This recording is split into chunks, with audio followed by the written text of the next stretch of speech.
When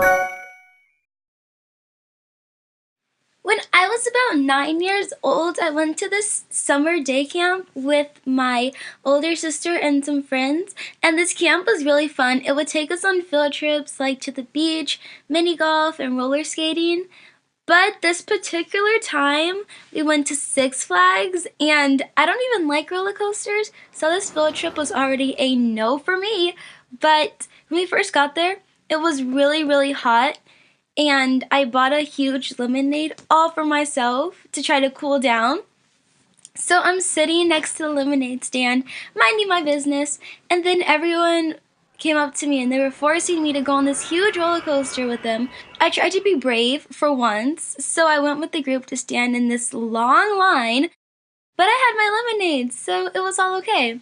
About 20 minutes later, we got to the front of the line, and it was time for us to get on the actual ride.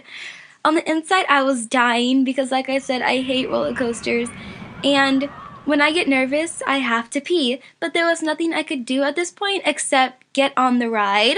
So we're on this ride, and the ride starts going up, up, up, and I felt like I was on top of the world. And when we got to the tippy top, the feeling of butterflies got in my stomach, and I started freaking out at this point, and I was screaming and crying. And the guy next to me that went to my camp, he was actually really cute.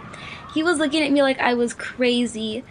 But, I wasn't just screaming and crying. I also did something so disgusting.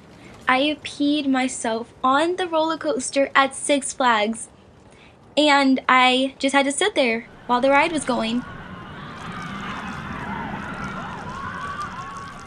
And when the ride was over and we had to get off, I didn't move. I sat there like an idiot, and I started to cry even more. And then I got up and people started realizing that I peed myself because you could see it on the front of my pants. And instead of my sister comforting me, she started laughing at me, and other kids from my camp were just like looking at me and talking to each other. And it was so embarrassing. They had to stop the ride to clean it up. And on the announcements, they were like, "We have a little accident, so can someone please clean it up?" And it was so embarrassing. Luckily, a really nice counselor from my camp helped me and even bought me new pants, which was kind of cool. But to this day, I still remember everything that happened, and I still hate roller coasters.